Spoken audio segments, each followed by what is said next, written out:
Now, you're still struggling. Going through all this stuff. You know, I struggled up until pretty much not that long ago. Until 2 weeks ago, like I said.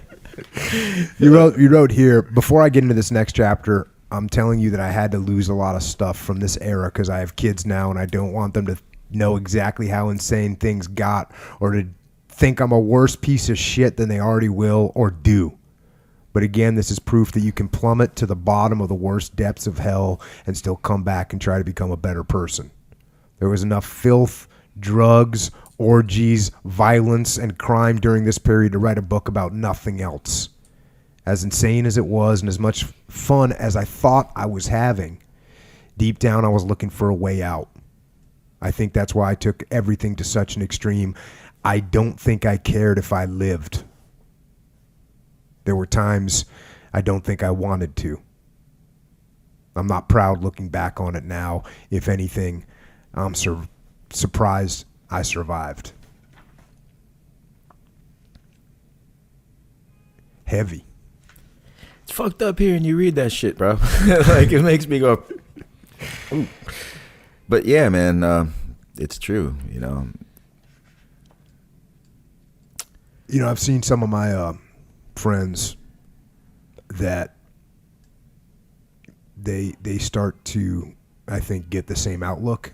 And they start doing shit that is not, you know, high survival rate activities. You know? And it's like they're walking that line of, you know.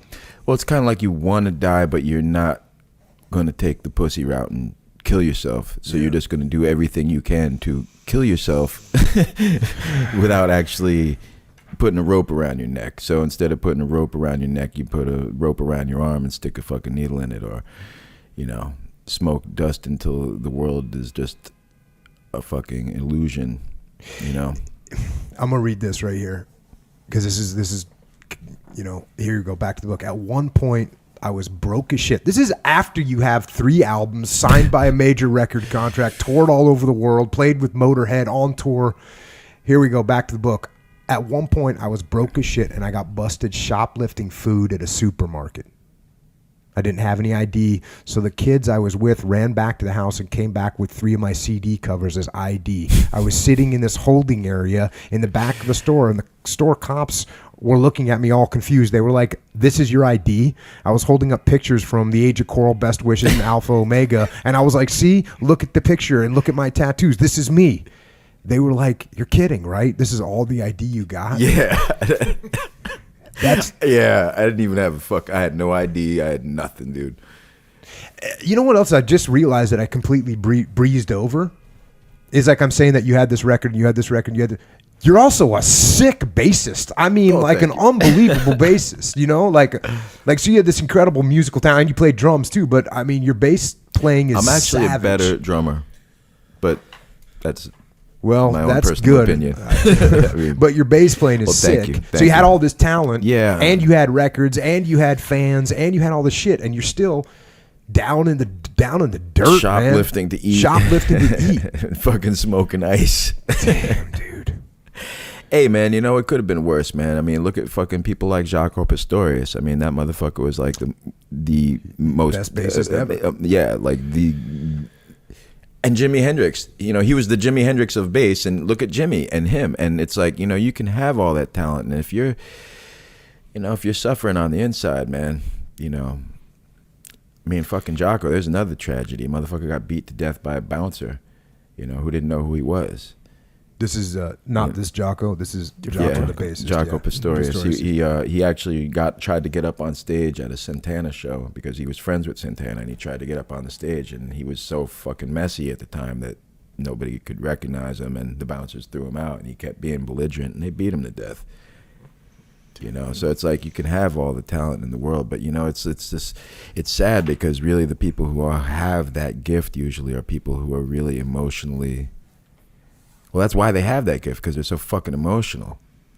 You know, I think. Yeah. That definitely. And that can really become destructive if you don't have a positive place. Like if you're really, The only times in my life where I haven't been all fucked up on drugs was when I had something constructive to do, something that gave me a purpose.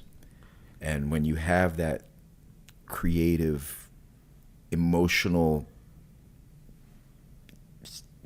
self-destructive thing in you, because it really can become self-destructive if you don't have a place to put it.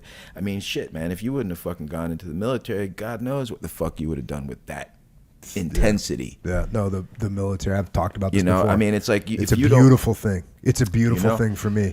Yeah, I mean, it probably would have been for me too. I just wound up, but instead I wound up being the soundtrack to your. Yeah, but a lot of fighters, you know a lot of UFC fighters and stuff, and a lot of those guys have a rough time, Absolutely. Because it's hard to be that type of an intense person and to go to such extreme emotional dumps, because 1 second you're just a tough guy on the street, the next second you're a tough guy in front of fucking thousands of people and there's lights flashing everywhere, and then and then some people, it's like your career's done and you're still that tough guy who still will fuck shit up, but nobody gives a fuck. And now if you fuck somebody up, you're going to fucking jail, and it's like, and drugs become an easy way to deal with fame and the confusion of popularity and the depression. It's a heavy thing to go from to the silence of your room and your mind. There's a buddy of mine plays in a band called Slightly Stupid, and they're actually a big band, and they're from San Diego, and one of the guys, and he was, we were just, he's got a little kid, he's a normal guy, but he plays in Slightly Stupid, and he was, they just got back from tour, and I just said something to him about how was it, and he goes, man, it just never gets old, getting up in front of 10,000 people that are singing your songs, man. He said it's just like unbelievable, man. I tell you, man, I haven't been on tour in a really long time, and the last time I gigged out, I think the last time I did a tour was like 2011 or 12, and then a lot of shit went south in my life. Go figure. And I needed time to pull myself back up and get my shit back together. I'm going on tour in about 9 days. I'll be playing in Berlin first. I'm going to be playing a bunch of shows in Germany. I'll be playing in Venice, in Italy, and I'll be playing in Switzerland, I believe, in Belgium, and the UK. I'm going to have about 12 or 13 shows in 13 or 14 days. I'm really, really looking forward to this. I'm not looking forward to driving 5-6 hour drives. I'm not looking forward to not sleeping in my bed. I'm not looking forward to not waking up next to my wife. I'm not looking forward to all that shit, but I am really fucking looking forward to doing my thing again. I got so involved with jiu-jitsu and teaching jiu-jitsu and stuff that music actually started to take kind of a back seat.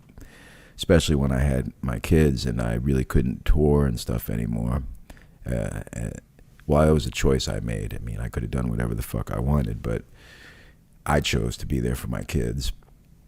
Now they're older and so on, and life has made this possible to do again. I can't wait, man. And there's affecting people the way you do with music. It's you make a connection. Look, man, I'm sitting across from you now because of a fucking album I did 30 fucking years ago. What does that fucking tell you? It's badass.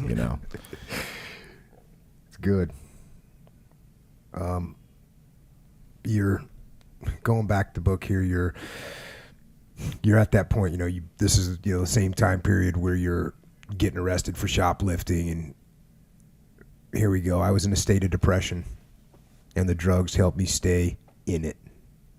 I was trying to get better as far as wanting to get off drugs at least half the time, and I would for a few days or a week or so here or there, but I was just too depressed, and one thing would lead to another, then back into the abyss, the death spiral, into emptiness, nothing, and nowhereness. Of course, I was all into Alice in Chains and Nine Inch Nails and all that fucking depressed drug music. But even as fucked up as I was, there was this wheatgrass juice stand on Mission, and I'd still make sure to go get a shot of wheatgrass juice every day because I figured, hey, at least wheatgrass juice is equal to eating tons of vegetables.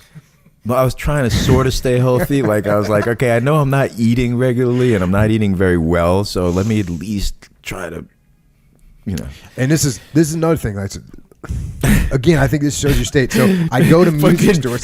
Heroin and fucking wheatgrass juice. Raw. Raw. That's horrible. I'd go to music stores and pretend I was going to buy shit and just play instruments. I'd hang out as long as I could and then leave. I actually got offered gigs while I was playing in stores.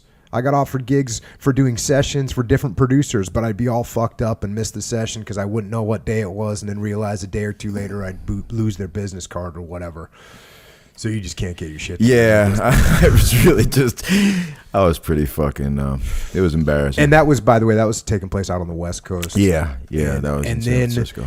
It sounds it's like... funny, I went to San Francisco to get clean off drugs. That's like the worst city in the fucking world to go to clean up. Haven't you ever heard of Idaho?